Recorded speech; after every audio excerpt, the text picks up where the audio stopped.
మరి బైబిల్ ఏం చెప్తుందో దానిని మనం పాటిద్దాం. మార్కు గారు రాసిన సువార్త 11వ అధ్యాయం 6 నుండి 10 వచనాలు గాక మీరు చూసినట్లయితే, అందుకు శిష్యులు యేసు ఆజ్ఞాపించినట్టు వారితో చెప్పగా వారు పోనిచ్చిరి. వారు ఆ గాడిద పిల్లను యేసునొద్దకు తోలుకొని వచ్చి తమ బట్టలు దానిపై వేయగా ఆయన దాని మీద కూర్చుండెను. అనేకులు తమ బట్టలను దారి పొడవునను పరిచి, కొందరు తాము పొలములలో నరికిన కొమ్మలను పరిచిరి. మరియు ముందు వెళ్ళుచుండిన వారును వెనుక వచ్చిచుండిన వారును, జయము ప్రభువు పేరిట వచ్చువాడు స్తుతింపబడును గాక, వచ్చుచున్న మన తండ్రి అయిన దావీదు రాజ్యము స్తుతింపబడును గాక, సర్వోన్నతమైన స్థలములలో జయము అని కేకలు వేయిచుండిరి. మరి ఈ వాక్యాన్ని గాక మీరు శ్రద్ధగా ఆలోచించినట్లయితే, సాధారణంగా ఈ వాక్యాన్ని ఇప్పుడు చదువుకునేటువంటి వాక్యం కాదు ఇది. చాలా మంది ఇప్పుడు చదువుకునేటువంటి వాక్యం కాదు ఇది అనేసి చాలా మంది పక్కకు పెట్టేస్తుంటారు ఈ వాక్యాన్ని చదువుకోకుండా. మరి ఎప్పుడు చదువుకుంటారు ఈ వాక్యాన్ని? బట్టల ఆదివారం రోజున చదువుకుంటారు. మరి ఇలాగే గృహప్రవేశాలకు ఒక వాక్యమని, ప్రయాణం చేసేటప్పుడు ఒక వాక్యమని, పుట్టినరోజుకు ఒక వాక్యమని, చావుకు ఒక వాక్యమని, ఇలా శుభకార్యాలకు ఒక్కొక్క శుభకార్యానికి ఒక్కొక్క వాక్యమని అకేషన్గా చదువుకోవటము మొదలుపెట్టాము మనం. అంటే మనకు నచ్చిన విధంగా పుట్టినరోజుకు ఒక వాక్యమని, ప్రయాణం చేయడానికి ఒక వాక్యమని, అలాగే చావుకు ఒక వాక్యమని, గృహప్రవేశాలకు ఒక వాక్యమని, ఇలా వాక్యాలని పనిచేసాం మనం. అంటే మనకు నచ్చిన విధంగా ఒక్కొక్క శుభకార్యాలకు ఒక్కొక్క వాక్యమని మనము చదువుకోవటం మొదలుపెట్టాం. ప్రియుల చదువుకుంటున్నాం, అలాగే చేస్తున్నాం. మరి ఈ విధంగా దేవుడు ఆదికాండం నుండి ప్రకటన గ్రంథం వరకు మనకు ఈ విషయాలన్నీ దేవుడి మనసు ఇందులో ఉంది కాదా? మరి ఇవన్నీ కూడా మనకు తెలియాలని, ఆదికాండం నుండి ప్రకటన గ్రంథం వరకు మనకు అన్ని విషయాలు తెలియాలని దేవుడు గ్రంథంలో రాయించిస్తే మనం ఏం చేశాము? ఈ వాక్యాలని ఒక్కొక్క శుభకార్యానికి ఒక్కొక్క వాక్యాన్ని అకేషన్గా చదువుకోవడం మనం నేర్చుకున్నాం. మరి ఈ వాక్యాన్ని శ్రమల దినాలలో చదువుకుంటారు కదా చాలా మంది ఈ వాక్యాన్ని మార్కు సువార్త 11వ అధ్యాయం 6 నుండి 10 వచనాలు ఈ వాక్యాన్ని శ్రమల దినాల్లో చదువుకుంటారు. మరి ఆ రోజు మీరు చూసే ఉంటారు, చాలా మందిని ఈతగోమలు తీసుకొచ్చి వాటికి పువ్వులు గుచ్చి చర్చిలో కిటికీలకు పెడుతుంటారు పిల్లలు. కొంతమంది మాత్రము తాటాకులు తీసుకొచ్చి పెడతారు. మరి ఈ వాక్యానికి ఉన్న ప్రత్యేకత ఏంటి అసలు ఆలోచించండి. ఈ వాక్యానికి ఉన్న ప్రత్యేకత ఏంటి? మరి ఎందుకు చేస్తున్నాం ఇలాగ? మనము తెలిసి చేస్తున్నామా, తెలియక చేస్తున్నామా అనే దానిని మనం ఆలోచించాలి. ఎందుకంటే మన పూర్వీకుల నుంచి కూడా, మన పితరుల నుంచి కూడా వందల సంవత్సరాల నుండి క్రైస్తవ జీవితము ఒక ఆచారంగానే వెళ్ళిపోతుంది. అలాగే ఉంది ప్రియులారా, ఆచారంగానే. బైబిల్లో ఆచారాలు అనేవి ఉండవు. బైబిల్ అనేది ఆచారం కాదు ప్రియులారా. రొట్టె ద్రాక్షరసం తీసుకోవటం అనేది, ద్రాక్షారసం మన దేవాలయంలో తీసుకొనటం అనేది ఆచారం కాదు, అది త్యాగం ప్రియులారా. యేసు ప్రభు మన కొరకు చేసినటువంటి త్యాగం అది. రొట్టెను చూడగానే మనకు యేసు ప్రభు వారు గుర్తుకు రావాలి. అలాగే ద్రాక్షరసాన్ని చూడగానే మనకేం గుర్తుకు రావాలి? క్రీస్తు ప్రభు వారు మన కొరకు సిలువలో కాల్చినటువంటి రక్తము మనకు గుర్తుకు రావాలి. మరి గుర్తుకు వస్తుందా అనంటే రావట్లేదు. బేకరీలో అమ్మిన రొట్టె గుర్తుకు వస్తుంది తప్ప క్రీస్తు ప్రభు వారు మనకు గుర్తుకు రావటం లేదు. పుట్టినరోజుకి ఈ వాక్యమని, చావుకి ఈ వాక్యమని, ఈ ప్రయాణాలకు వెళ్ళేటప్పుడు ఈ వాక్యమని దేవుడేమైనా చెప్పాడా మనకి? పుట్టినరోజుకి ఒక వాక్యమని, చావుకు ఒక వాక్యమని, ఈ శుభకార్యానికి ఈ వాక్యమని, ఈ శుభకార్యానికి ఈ వాక్యమని దేవుడేమన్నా మనకు బైబిల్లో చెప్పాడా అంటే చెప్పలేదు కదా. మరి చెప్పని దాన్ని మనం చేస్తున్నాము అంటే వాక్యంలో ఉన్నటువంటి విషయాలను అన్నీ కూడా మనం ఏం చేస్తున్నాము? కార్డ్స్ రూపంగా ఏరుతున్నాం వాక్యాన్ని. ఒక్కొక్క దానికి ఒక్కొక్క వాక్యం అని. ఉదాహరణ చెప్పమంటారా? జ్యోతిష్యులు అని ఉంటారు కదా, జ్యోతిష్యం చెప్తాము అని అనుకుంటూ వస్తారు కదా కొంతమంది. వాళ్ళ దగ్గర వాళ్ళ పంజరంలో ఒక చిలుక ఉంటుంది పిల్లల. చిలుకుంటుంది. మరి ఎవరైనా జ్యోతిష్యం చెప్పించుకోవడానికి వెళ్ళినప్పుడు అతను ఏం చేస్తాడు, ఆ చిలుకను ఆ పంజరం నుండి బయటికి తీసి కొన్ని కార్డ్స్ వేస్తాడు, దాని ముందు కొన్ని కార్డ్స్ పరుస్తాడు. అందులో నుండి ఏదో ఒకటి తీయమని చెప్తే అది అన్ని ఏరి ఏరి ఏరి ఏదో ఒకటి ముందు వేస్తుంది. అలాగే మనం ఏం చేస్తున్నాం, మనకి ఇష్టమైన దాన్ని మనకు ఇష్టం వచ్చినట్టుగా బైబిల్లో ఉన్నటువంటి వాక్యాలను ఎవరికి నచ్చిన విధంగా వాళ్ళు ఏరుకుంటున్నారు. వాక్యాన్ని కార్డ్స్ రూపంగా, ఒక కార్డ్స్ టైప్, ఈ పుట్టినరోజుకి ఈ వాక్యం, ఈ చావుకి ఈ వాక్యం, ప్రయాణానికి ఈ వాక్యం, ఈ విధంగా వాక్యాలను మనము ఏరుతున్నాం. ఎవరికి నచ్చిన విధంగా వారు నేర్చుకుంటున్నారు పిల్లలు. మరి దీన్ని ఆలోచించాలి. మనకు ఏది ఇష్టమైతే దాన్ని చదువుకుంటున్నాము, మనకి ఏది ఇష్టమైతే అదే నేర్చుకుంటున్నాం. అందుకే ప్రపంచంలో దేవుని మనసు అనేది ఎవరికి అర్థం కాకుండా పోయింది. ప్రపంచంలో దేవుని మనసు అనేది ఎవరికి కూడా సమాజంలో అర్థం కాకుండా పోయింది ప్రియులారా. మరి కారణం ఏంటంటారా? కారణం ఏంటంటే వాక్యంలో అక్షరాల కంటే దేవుని మనసు అనేది ఒకటి ఉందని దాన్ని అర్థం చేసుకోవాలి. మరి దాన్ని తెలియాలి కదా. మరి తెలియాలంటే విశ్వ వ్యాప్తంగా ఉన్న క్రైస్తవ బిడ్డలైనటువంటి వాళ్లకు దేవుడి మనసు తెలియాలంటే మరి గ్రంథాలలో ఉన్నటువంటి దేవుని మనసును మనం అర్థం చేసుకోవాలి పిల్లలు.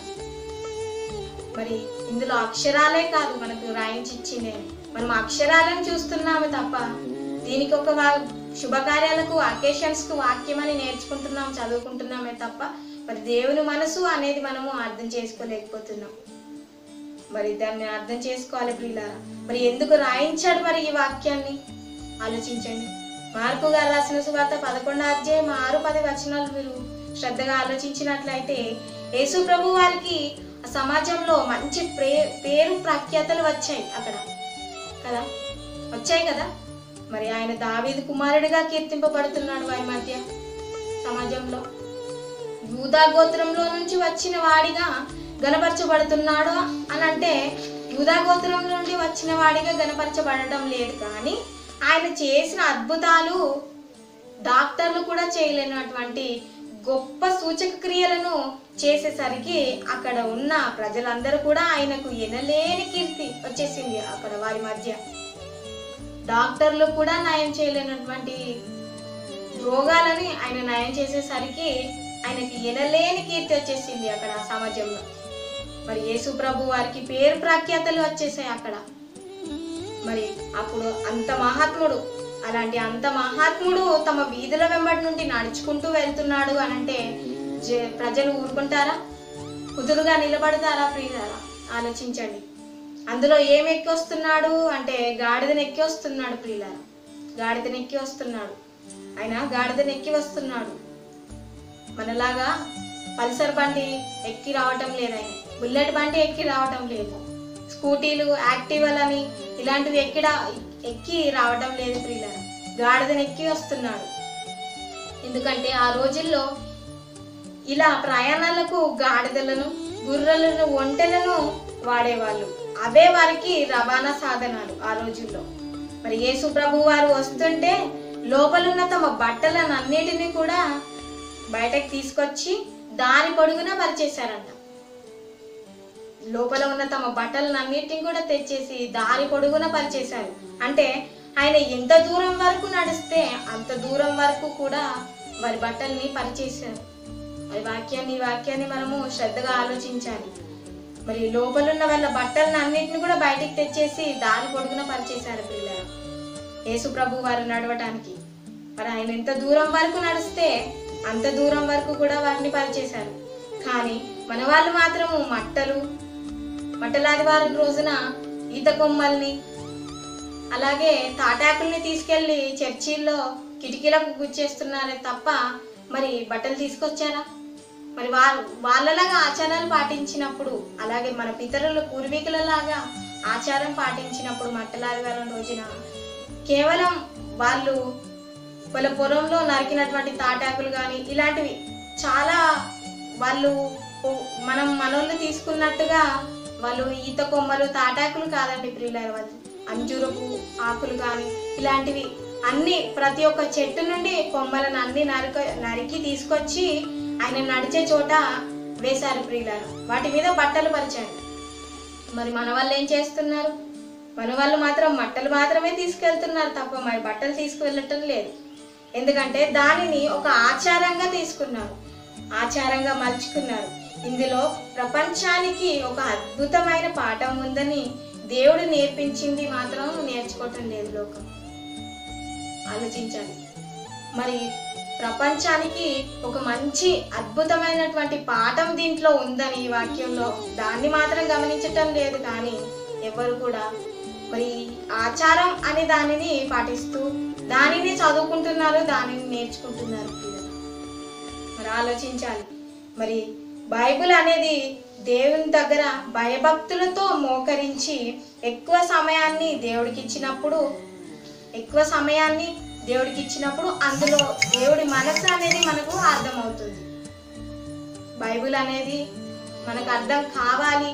మరి అందులో ఉన్న పాఠం మన జీవితానికి ఎంతవరకు వర్తిస్తుంది అనేది మనం ఆలోచించాలి. అంటే ముందుగా బైబిల్లో మనం ఎక్కువ నిమగ్నమై ఉండాలి, ఎక్కువ సమయాన్ని బైబిల్కి ఇవ్వాలి. అలాగే మోకరించి ప్రార్థించి దేవుడికి భయభక్తులతో మోకరించి ప్రార్థించి దేవుడికి ఇవ్వాలి ఎక్కువ సమయాన్ని. అప్పుడు మనకు బైబిల్ అనేది అర్థమవుతుంది. అందుకే బైబిల్లో కూడా చెప్తున్నాడు కదా, దీవారాత్రములు దీన్ని ధ్యానించేవాడు అంటున్నాడు. మరి ఇలాంటి వారు ఉన్నారా సమాజంలో? ఎవరైనా? ఎవ్వరూ లేరు ప్రియులారా. అందుకే మార్కు గారు రాసిన సువార్త 11వ అధ్యాయం 9 నుండి 10 వచనాలు గాక మీరు జాగ్రత్తగా పరిశీలించినట్లయితే, మరియు ముందు వెళ్ళుచుండిన వారును వెనుక వచ్చిచుండిన వారును జయము ప్రభు పేరిట వచ్చువాడు స్తుతింపబడును గాక అంటున్నారు. అంటే ఆయన ముందు నడుస్తూ వెళ్తూ ఉంటే వెనుక వచ్చిచుండిన వారును ముందు వెళ్ళుచుండిన వారును ఏమంటున్నారు? జయములు కొడుతున్నారు. ప్రభు పేరిట వచ్చువాడు స్తుతింపబడును గాక, వచ్చుచున్న మన తండ్రి అయిన దావీదు రాజ్యము స్తుతింపబడును గాక, సర్వోన్నతమైన స్థలములలో జయము అని కేకలు వేయిచుండిరి. మరి ఈ వాక్యాన్ని గాక మీరు శ్రద్ధగా ఆలోచించినట్లయితే ప్రజలు ఏం చేస్తున్నారు? ఇక్కడ ప్రజలు జయజయలు కొడుతున్నారు యేసుప్రభు వారికి. యేసుప్రభు వస్తూ ఉంటే స్తుతిస్తున్నారు ఆయనని. మరి సిలువ వేసినప్పుడు వీళ్ళందరూ ఎక్కడున్నారు? ఆలోచించండి. ఇంత అక్కడున్న ప్రజలందరూ కూడా ఆయన గాడిద మీద వస్తుంటే జయములు ప్రభు అయిన దేవుడికి జయములు అని కొడుతున్నారు, కేకలు వేయిస్తున్నారు కదా, దేవుడికి స్తుతులు కలుగును గాక అని. మరి యేసు ప్రభు వారిని సిలువ వేసినప్పుడు వీళ్ళు ఏరండి? ఆలోచించండి.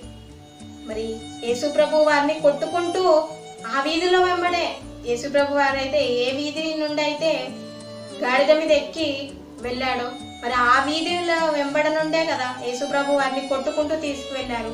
మరి అప్పుడు ఏరి ప్రజలందరూ దేవుడికి స్తుతి కలుగును గాక, ఆయనకు స్తోత్రాలు కలుగును గాక అని గణపరిచినటువంటి ప్రజలు, జైజైలు కొట్టినటువంటి ప్రజలు ఏరి ఆయన సిలువ వేసినప్పుడు? ఆలోచించండి ప్రియులారా. అప్పుడు ఉన్నారా? లేరా? ఎవ్వరూ లేరు. చివరికి 11 మంది శిష్యులు కూడా యేసు ప్రభువును విడిచిపెట్టేశారు ఆయన సిలువ వేసే టైంకి. మరి సిలువ దగ్గర ఎవ్వరు కూడా లేరు ప్రియులారా. మమకారాన్ని చంపుకోలేక కన్న ప్రేమతో బిడ్డని హింసిస్తుంటే దూరం నుండి చూస్తూ దుఃఖిస్తూ దూరం నుండి చూస్తుంది తప్ప అక్కడ మరియమ్మ గారు కూడా అక్కడ లేరండి ప్రియులారా. 11 మంది శిష్యులు కూడా వదిలిపెట్టేశారు. కన్న ప్రేమతో బిడ్డని హింసిస్తుంటే మరియమ్మ తల్లి దూరంగా చూస్తూ దుఃఖిస్తూ నిలబడిందే తప్ప అక్కడ ఎవ్వరు కూడా యేసుప్రభుని సిలువ వేసినప్పుడు ఎవ్వరు కూడా లేరు. మరి ప్రజలు చూడండి, దావీదు వంశముల నుండి వచ్చిన వానికి జయము జయము జయము అన్న వాళ్ళు ఏమైపోయారు ప్రియులారా? ఆ సమయంలో ఏమైపోయారు? ఎవ్వరూ లేరు, ఒక్కడు కూడా లేడు ప్రియులారా. అదే దేవుడు అనుకోండి, ప్రజలు ఇలా చేస్తారు కదా, మనం అంటే మనుషులైనటువంటి వాళ్ళు ఇలా చేస్తారు. అదే కన్న తండ్రి అయిన దేవుడు అయితే ఇలా చెయ్యడు. ఒకేలాంటి మనసు కలిగి ఉంటాడు, ఒకేలాంటి ప్రేమను కలిగి ఉంటాడు దేవుడైతే. మనుషులైతే అవసరం వచ్చినప్పుడు దేవుడు అంటారు, అవసరం ఉన్నప్పుడు మనకి ఏదన్నా ప్రమాదం జరిగినప్పుడు దేవుడు అంటారు, ఏదన్నా అవసరాలను బట్టి దేవుడిని వాడతాడే తప్ప మరి కన్న తండ్రి అయిన దేవుడు నన్ను సృజించాడు, ఆయనకు నేను చేయాల్సిన పని ఏముందా అన్న దాన్ని మాత్రం ఆలోచించాడు. అదే దేవుడు అయితే ఒకేలాంటి ప్రేమను ఒకేలాంటి జాలిని కలిగి ఉంటాడు. ఆలోచించండి. మరి ఒకేలాంటి మనస్సును, ప్రేమను కలిగి ఉంటాడు. మనం మంచిగా ఉన్నంత వరకు ఆయన మన పైన కనికరించుకుంటూ తన కృపను, తన దయను చూపుకుంటూ ఉంటాడు ప్రియులారా. మరి అప్పుడు యేసుప్రభు వారికి జయము జయములు, దావీదు వంశం నుండి వచ్చిన వారికి జయము జయములను జయజయలు కొట్టినటువంటి ప్రజలు సిలువ వేసినప్పుడు ఏమైపోయారు ఆలోచించండి. అదే దేవుడికి మనకు ఉన్న వ్యత్యాసము అదే ప్రియులారా. మనమేమో రోగం వచ్చినప్పుడు, ఇట్లాంటి అవసరాలు వచ్చినప్పుడు దేవుడా అంటాము. దేవుడు మాత్రం అలా కాదు. ప్రతిరోజు ప్రతి క్షణము కూడా మనం కావాలి, ఒక్కటే ప్రేమను కలిగి ఉన్నాడు, ఒకటే మనసును కలిగి ఉన్నాడు మన పట్ల. మరి మనము కూడా అలా ఉండాలని ఆయనను మాదిరిగా చేశాడు. యేసుప్రభు వారిని మనకు మార్గదర్శి, అంటే ఒక ఉదాహరణగా మనకు చూపించాడు భూమిని తీసుకొచ్చి. ఆలోచించాలి. మరి మార్కు గారు రాసిన సువార్త 11వ అధ్యాయం 6 నుండి 10 వచనాలు మీరు వీటిని జాగ్రత్తగా ఆలోచించాలి.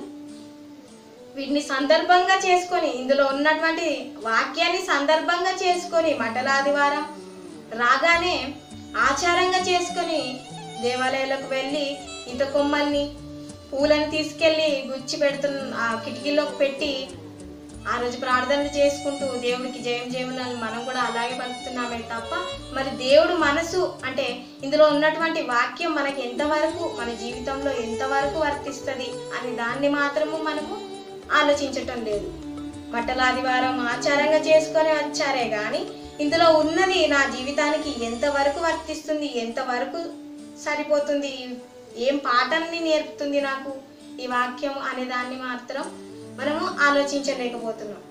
మరి యేసు ప్రభు వారు ఎలా వచ్చాడండి భూమి మీదకి, ఎలా వచ్చాడు, ఎంత దీనత్వం కలిగి వచ్చాడు ఆలోచించండి.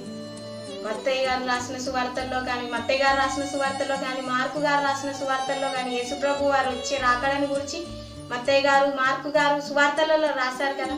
వీరికంటే ముందే జకర్యా గారు తన జకర్యా గ్రంథంలో యేసు ప్రభు వారు పుట్టక ముందే, అంటే ఎన్నో పూర్వకాలం, మత్తయ్య గారు రాయకముందే, మార్కు గారు పుట్టక ముందే, వీళ్ళెవ్వరు కూడా లేకముందే జకర్యా గారు తన గ్రంథంలో యేసు ప్రభు వారు ఏ విధంగా వస్తాడు అనే దానిని కూడా ఆయన రచించాడు పిల్లలు. ముందుగా జకర్యా గ్రంథమే రాయబడింది.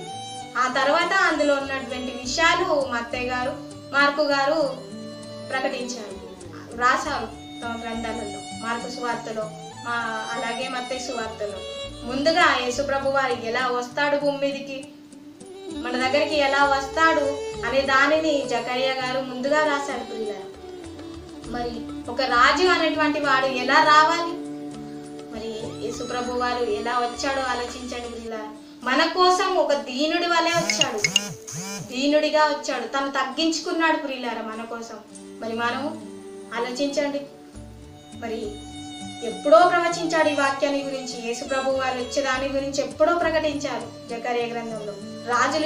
రాజులు గుర్రాలు ఎక్కుతారు, అలాగే రథాలు ఎక్కుతారు, కానీ యేసుప్రభు వారు ఎలా వచ్చాడండి, ఏ రథాల మీద వచ్చాడు, ఏ గుర్రాల మీద వచ్చాడు ఆలోచించండి. ఆయన ఒక గాడిద మీద వచ్చాడు పిల్లలు.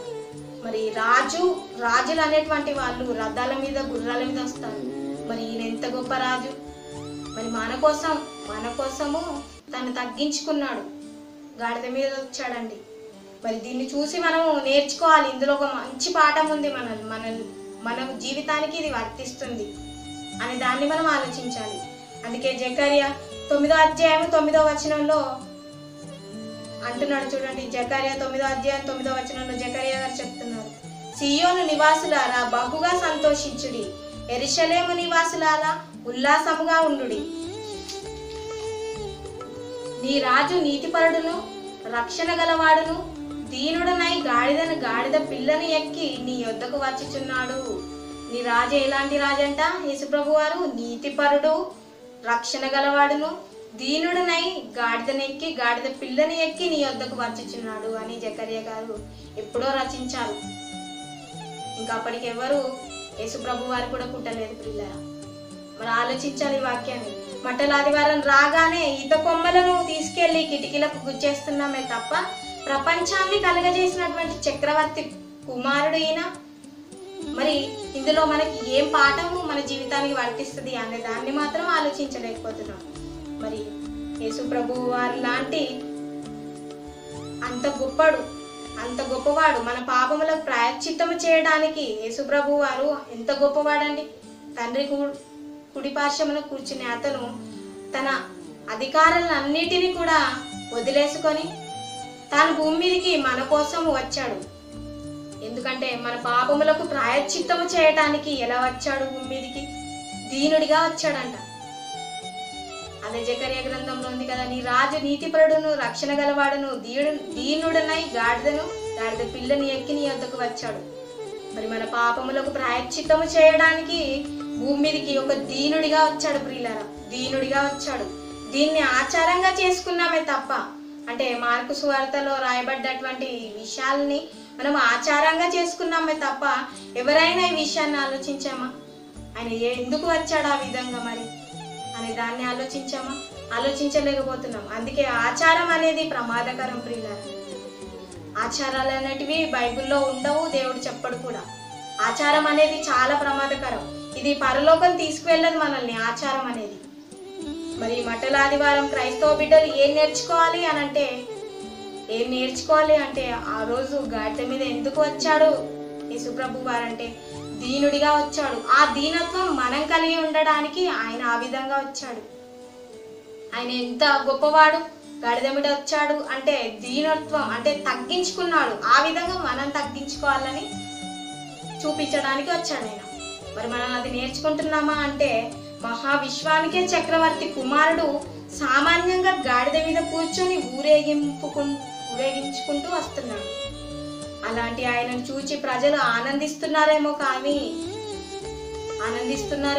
ఆ గాడిద మీద కూర్చొని ఊరేగించుకుంటూ వస్తున్న ఆయనను చూసి ప్రజలు ఆనందిస్తున్నారేమో కానీ ఆ గాడిద మీద కూర్చున్న ఆయనకి బాధ ప్రియులారా.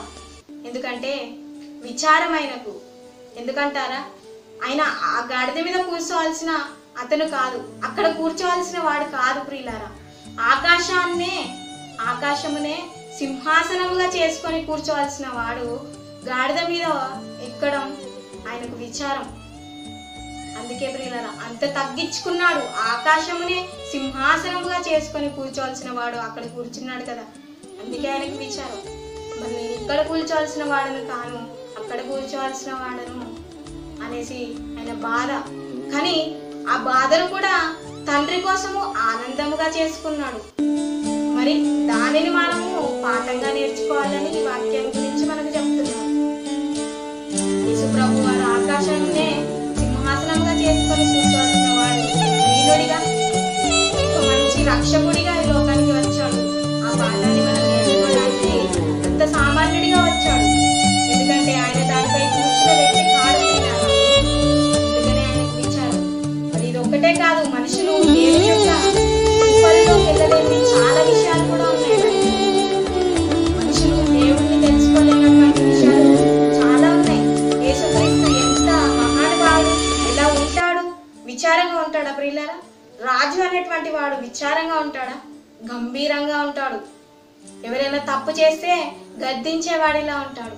కానీ అలాంటిది ఆయన దీనుడిగా వచ్చాడు, ఒక సామాన్యుడిగా వచ్చాడు భూమి మీదికి. అంత దీనుడిగా ఎందుకు ఉన్నాడు అంటే మనం కూడా ఆ విధంగా దీనత్వం కలిగి ఉండాలని ఆయన మనకు నేర్పిస్తున్నాడు. మరి పౌలు గారి విషయాన్ని గమనించినటువంటి పౌలు గారు తన గ్రంథంలో ఏమంటున్నాడు తెలుసా? ఫిలిప్పు 2వ అధ్యాయము 5-7 వచనాల్లో, ఫిలిప్పు 2వ అధ్యాయము 5-7 వచనాల్లో, క్రీస్తు యేసునకు కలిగిన ఈ మనసు మీరును కలిగి ఉండుడి. ఆయన దేవుని స్వరూపము కలిగిన వాడై ఉండి దేవునితో సమానముగా ఉండుట విడిచిపెట్టకూడని భాగ్యమని ఎంచుకొనలేదు గాని మనుషుల పోలికగా పుట్టి దాసుని స్వరూపమును ధరించుకొని తన్ను తానే రిక్తునిగా చేసుకొనెను. చూసారా ప్రియులారా? ఆయన జీవితం అందరికీ మాదిరిగా ఉండాలని చెప్తున్నాడు పౌలు గారు. ఆయన జీవితం, యేసుప్రభు వారి జీవితం అందరికీ ఒక ఉదాహరణగా ఉండాలని చెప్తున్నాడు. అంత అధికారం కలిగిన వాడు ఇంతగా తగ్గించుకున్నాడు. మరి మనం కూడా తగ్గించుకున్న వారమై ఉండాలని పౌలు గారు తన గ్రంథంలో చెప్తున్నాడు ప్రియులారా. మరి మనం అలా ఉన్నామా లేదా అనే దాన్ని మనం ఆలోచన చేయాలి. మరి యేసుప్రభు వారి భూమి మీద ఎన్ని సంవత్సరాలు ఉన్నారు? 33 సంవత్సరాలు. తన వయసు 33 సంవత్సరాలు వచ్చే వరకు కూడా భూమి మీద ఉన్నాడు. మరి ఇక్కడ గాడిదని ఎక్కితే ఏంటి, గుర్రాన్ని ఎక్కితే ఏంటి అనుకున్నాడు ఆయన. నేను హెలికాప్టర్లో ఎక్కాలి, అలాగే బైక్ ఎక్కాలి, రథాల మీద రావాలి, నేను రాజుని కాబట్టి అని అనుకున్నాడు ఆయన. ఆయన అలా అనుకోలేదు. నేను గుర్రం మీద ఎక్కితే ఏంటి, గాడిద మీద కూర్చుంటే ఏంటి, మట్టిలో కూర్చుంటే ఏంటి, నేల మీద కూర్చుంటే ఏంటి, ఇలా అనుకున్నాడు. సింహాసనం మీద కూర్చుంటే ఏంటి, మట్టిలో కూర్చుంటే ఏంటి, ఎక్కడ కూర్చున్నా కూడా ఒక్కటే, కానీ అక్కడ కూర్చోవడం కష్టం అనుకున్నాడు. ఎక్కడ పరలోకంలో కూర్చోవడం కష్టము, ఎక్కడ కూర్చున్నా ఒకటే, కానీ పరలోకంలోకి వెళ్ళి కూర్చోవడం కష్టం అనుకున్నాడు. మరి అది గ్రహించాడు కనుకనే అంత నీతిపరుడిగా, అంత రక్షణకర్తగా, మనకు మాదిరిగా భూమి మీద నిలిచిపోయాడు. ప్రియులారా, ఆలోచించండి. మరి ఇక్కడ గుర్రాన్ని ఎక్కితే ఏంటి, ఒంటెల్ని ఎక్కితే ఏంటి, గాడిదల్ని ఎక్కితే ఏంటి అని అనుకున్నాడే, కానీ ఆయన అంత తగ్గింపు గలవాడిగా, దీనుడిగా వచ్చాడు మన కోసం. మరి దాన్ని మనం ఆలోచించాలి. మరి మారితే, అంటే ఇలాంటి వారినైనా మారితే క్షమించగలిగేది ఒకటేనండి, అది వాక్యం. ఎలాంటి వారినైనా, నువ్వెంత దుర్మార్గుడివైనా కానీ, ఎంత నీచమైన వాడివైనా కానీ, మనం మారి దేవుణ్ణి ప్రాయశ్చిత్తం, నన్ను పశ్చాత్తాప పడితే, అంటే దేవుడి ముందర మనం మన పాపాలని ఒప్పుకొని, మన పాపములను మనము క్షమించు తండ్రి అని మనం ప్రార్థించే విధంగా భయభక్తి కలిగి మనం ఉన్నప్పుడు, మన పాపాలన్నీ కూడా ఆయన తీసివేసి మనల్ని ఒక మంచి బిడ్డగా ఆయన మార్చుకునే శక్తి ఆయనకు ఉంది. ప్రియులారా, అంటే ఎలాంటి వారినైనా మార్చగలిగేది ఒక వాక్యం మాత్రమే, ఏది లేదు భూమి మీద. ఎలాంటి వారినైనా, ఎంత దుర్మార్గుడినైనా మార్చే శక్తి కేవలం వాక్యానికి మాత్రమే ఉంది. ప్రియులారా, అందుకే వాక్యంలో దేవుడి మనసును పెట్టాడు. ఆ వాక్యాన్ని మనం చదివి అర్థం చేసుకొని, ఆయన మనసు ఎలా ఉందో మనం దాని ప్రకారంగా నేర్చుకుంటామేమో అనే ఆశ. మరి మనం అలా చేస్తున్నామా? లేదు. మరి ఆలోచించాలి. మన కోసమే గాడిద మీద కూర్చున్నాడు ప్రియులారా యేసు ప్రభు వారు. అందుకే మార్కు 11:7-8 చూసినట్లయితే, అంటే ఎక్కడో కట్టబడిన గాడిద మొదటిగా నడిచింది. మరి ఈ వాక్యాన్ని మీరు మొత్తం మళ్ళీ చదువుకోండి, అర్థమయ్యేదాకా చదువుకోండి. మొట్టమొదటిగా వీళ్ళు ప్రజలైనటువంటి వారు బట్టలు పరిచారు కదా దారి పొడుగున. మరి మొదటిగా నడిచింది ఏంటిదో తెలుసా? యేసుప్రభు వారు కాదండి, గాడిద నడిచింది మొదటిగా. గాడిదకి ఎంత ఘనకార్యం, ఎంత గొప్ప ఘనకార్యం చేస్తే గాడిదకి బట్టల మీద నడిచే భాగ్యం వస్తుంది? ఆలోచించండి. గాడిదకి ఎంత గొప్ప, తన జీవితంలో ఏం చేస్తే, ఎంత గొప్ప ఘనకార్యం చేస్తే బట్టల మీద నడిపిస్తారో ఆలోచించండి. బలివ్వడానికి మేకపోతుల్ని తీసుకెళ్తారు కదండి. ఉదాహరణ చెప్పాలంటే, బలివ్వడానికి మేకల్ని తీసుకెళ్తారు కదా దేవుళ్ళ దగ్గర బలివ్వడానికి. వాటిని ఎలా తీసుకెళ్తారు? ఈడ్చుకొని వెళ్ళిపోతారు. మరి అలాంటిది గాడిదని బట్టల మీద నడిచేలా చేశారు. అంటే యేసు ప్రభువుని మోయటం వల్ల దానికి వచ్చిన ఘనత చూడండి ఒకసారి, ఆలోచించండి. మరి ఇలాంటిది బట్టల మీద నడిచే భాగ్యం ఏం చేస్తే వస్తుంది గాడిదకి? అలాంటిది బట్టల మీద నడిచే భాగ్యం ఏం చేస్తే వస్తుంది దానికి? అంటే ఏం చేసినా కూడా రాదండి, ఏం చేసినా కూడా రాదు. కేవలం యేసు ప్రభువు వారిని మోసింది కనుకనే అంత గొప్ప భాగ్యం దానికి కలిగింది. బట్టల మీద నడిచే భాగ్యం దానికి కలిగింది. ప్రియులారా, ఆలోచించండి. మరి ఈ వాక్యాన్ని చూసి మనం నేర్చుకోవాల్సిన పాఠం ఇదే. మరి మనం ఏం నేర్చుకోవాలంటే దీన్ని చూసి పాఠం నేర్చుకోవాలి ప్రియులారా. మరి ఎవరి జీవితంలోనైతే యేసు ప్రభు వారు ఉంటారో వారి జీవితం చాలా ఘనమైనదిగా ఉంటుంది, చాలా గొప్పదిగా ఉంటుంది. ఆల్రెడీ మనం మోస్తున్నాం ప్రియులారా. ఎలా అంటారా? ఎవరైతే నీతిగా మంచి సత్యవాక్యాన్ని బోధిస్తారో వాళ్ళందరూ కూడా దేవుణ్ణి మోస్తున్నట్టే. ఎవరైతే నీతిగా ప్రభువైన యేసు ప్రభు వారి తన గొప్ప జీవితాన్ని ప్రకటిస్తున్నారో, అలాగే తండ్రి అయిన దేవుడి మనసును సత్యంగా బోధిస్తున్నారో భూమి మీద, అలాంటి వారందరూ కూడా యేసు ప్రభు వారిని మోస్తున్నట్టే. మనం కూడా ఆయనను ఆల్రెడీ మోస్తున్నట్టే ప్రియులారా. నువ్వు నేను కానీ దేవుని ప్రకటించే వారందరూ కూడా, సత్యమైన వాక్యాన్ని చెప్పే వాళ్ళందరూ కూడా దేవుణ్ణి మోస్తున్నట్టే. మరి ఆయనను మోయడం వల్ల గాడిదకి అంత ఘనత వచ్చింది. మరి మనకు చాలా ఘనతలు వస్తాయి ప్రియులారా. అంటే మనం గాడిదను అంటే ఈ పాఠాన్ని చూసుకొని మన జీవితం ఈ విధంగా మార్చబడుతుందని మనం ఈ పాఠం చూసి నేర్చుకోవాలి. మరి ఎప్పుడైతే గాడిద మీద ప్రభువు కూర్చున్నాడో బట్టల మీద నడిచే భాగ్యం వచ్చింది దానికి. మరి వాక్యం చెప్తున్న వారందరూ కూడా యేసు ప్రభు వారిని మోస్తున్నట్టే. నీతిగా నిజమైన వాక్యాన్ని ఎవరైతే ప్రకటిస్తున్నారో వారందరూ కూడా యేసు ప్రభు వారిని మోస్తున్నట్టేనండి. మరి ఈ మధ్య కాలంలో క్రైస్తవులు అంటే సేవకులైనటువంటి వాళ్ళు ఉంటారు కదా, వాళ్ళు రోజుకొక సూట్ వేస్తారు, రోజుకొక బట్టలు వేస్తారు. ప్రియులారా, వేసిన సూటు మళ్ళా వేయరు, మరి వేసిన సూటు మళ్ళా వేయరు. మరి వీళ్ళని చూసినటువంటి చాలా మంది ఏమంటారంటే వాళ్ళు చాలా గొప్ప వాళ్ళు అండి, వాళ్ళు చాలా గొప్ప వాళ్ళు అని అంటారు. గొప్ప అనేది ఆస్తిని బట్టి గొప్ప వాళ్ళు కానీ వాక్యాన్ని బట్టి మాత్రం కాదు ప్రియులారా. గొప్ప వాళ్ళు అనేది ఆస్తిని బట్టే మాత్రం కానీ వాక్యాన్ని బట్టి మాత్రం కాదు. గొప్ప వాళ్ళు ఎవరు అంటే ఫలానా అయినా వాక్యము భలే చెప్తాడండి, సూపర్గా చెప్తాడు, అలాంటి వారు గొప్ప వాళ్ళు. ఆస్తిని బట్టి గొప్ప వాళ్ళు కానీ వాక్యాన్ని బట్టి వీళ్ళు గొప్ప వాళ్ళు కాదు. ఎవరైతే తమ నోటితో అంటారో ఫలానా వ్యక్తి సూపర్గా చెప్తాడు, వాక్యం చాలా మంచిగా చెప్తాడు అన్న వాళ్ళు గొప్ప వాళ్ళు. మరి అలా మన జీవితం ఉండాలని క్రీస్తు మార్గదర్శిగా మనకు వచ్చాడు భూమి మీదకి. మంచి వాక్యం చెప్పగలడు అన్న వాళ్ళు గొప్ప సేవకులు అండి, గొప్ప సేవకులు. మరి మన పితరులు కూడా ఉన్నారు కదా గొప్ప సేవకులు. యెషయా, ఓబద్యా, యోనా, జకర్యా, ఇలాంటి చాలా మంది కూడా గొప్ప సేవకులు ఉన్నారు బైబిల్లో. అలా మన జీవితాలు ఉండాలి, ఆ విధంగా గొప్ప సేవకులుగా మనము కొనియాడబడాలి. మరి మనల్ని మన వాక్యాన్ని వినే వాళ్ళందరికీ కూడా అబ్బా పలానా భలే చెప్తాడు అంటే వాక్యాన్ని మనం చెప్పేటప్పుడు కూడా ఎలా ఉండాలంటే ఇంతటి వారికి అర్థమయ్యి మరి దేవుడి మనసు తెలియాలి, నిజమేనా దేవుడు మన కోసం ఇంత చేశాడా అనే విధంగా ఎప్పుడైతే మనం చెప్పగలుగుతామో అప్పుడు వాళ్ళ మనసులు కూడా మారిపోతాయి ప్రియులారా. అంటే గొప్ప సేవకులు అంటే పౌలు, పేతురు వీళ్ళందరూ గొప్ప సేవకులే ప్రియులారా. మరి అలా వాళ్ళ మాదిరిగా మన జీవితాలు ఉండాలని వాక్యంలో చెప్తున్నాడు. అంటే సేవకులు అంటే సంఘానికి మాదిరిగా బ్రతికే వాళ్ళండి, సంఘానికి మాదిరిగా బ్రతికే వాళ్ళు. మరి బ్రతుకుట క్రీస్తే చావైతే మేలు అనుకునే వాళ్ళు అంటే సంఘానికి మాదిరిగా బ్రతికే వాళ్ళు, తప్పు చేసేవారిని ఖండించే వాళ్ళు. ఆ రోజుల్లో మరి ఈ రోజుల్లో ఇలాంటి వాళ్ళు ఉన్నారంటారా? తప్పు చేస్తే ఖండించే వాళ్ళుగా సేవకులు ఉండాలి. మరి ఈ రోజుల్లో ఎవరైనా ఉన్నారా? ఎవ్వరూ లేరు ప్రియులారా, ఎవ్వరు కూడా లేరు. యేసు ప్రభువు వారు మన జీవితంలో ఉంటే ఎంతో గొప్ప భాగ్యం అండి. ఆలోచించండి, గాడిదకి అంత ఘనత వచ్చేసింది. మరి మనము అలా ఉన్నామా లేదా? నేను తగ్గించుకోను, నేనేం యేసు ప్రభువుని మోసేది, ఆయన తల మీదకి ఎక్కాలని చూస్తాం మనం, కానీ ఆయనను మనం మోయాలని ఆశపడం.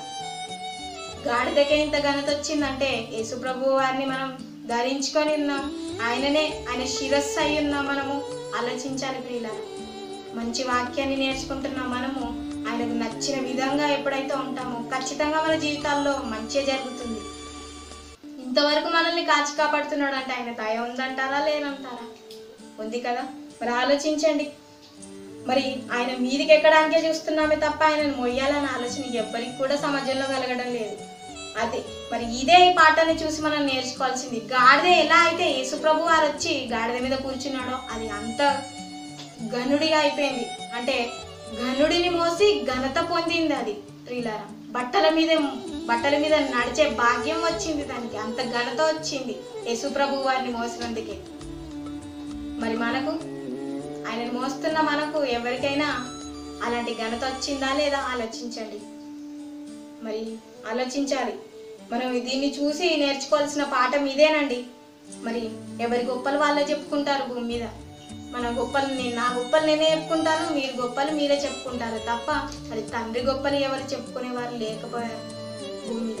అందుకే యోహాను సువార్త 5వ అధ్యాయం 44వ వచనంలో అంటున్నాడు. యోహాను సువార్త 5వ అధ్యాయం 44వ వచనం, అద్వితీయ దేవుని వలన వచ్చు మెప్పును కోరక యొక్కని వలన యొక్కడు మెప్పును పొందుచున్న మీరు ఎలాగూ నమ్మగలరు?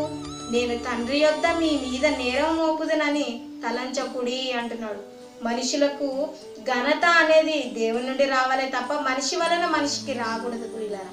నువ్వు మనిషి వలన ఘనత పొందేదానిగా ఉండొద్దు, మెప్పు పొందేవాడిలా ఉండకూడదు. తండ్రి నుండి నీకు ఆ ఘనత అనేది రావాలి. తండ్రి నిన్ను మెచ్చుకునేవాడిలా ఉండాలి. యోబు గారిని చూసారా? యోబు గారు ఎంత గొప్పవాడండి. అన్ని శ్రమలలో కూడా అంత కురిపి అయి ఉండి కూడా దేవుడు సాక్ష్యం ఇచ్చేలా ఆయన జీవితం ఉంది. మరి మన జీవితం అలా ఉండాలని దేవుడు కోరుకుంటున్నాడు. యోబు గారిని గురించి దేవుడే సాక్ష్యం ఇచ్చాడండి. మన జీవితాల గురించి దేవుడు సాక్ష్యం ఇవ్వగలడా? ఆలోచించండి. మరి దేవుడు మనకు తెలుసు, దేవుడికి మనం తెలుసా అన్ని దాన్ని మనం ఆలోచించాలి.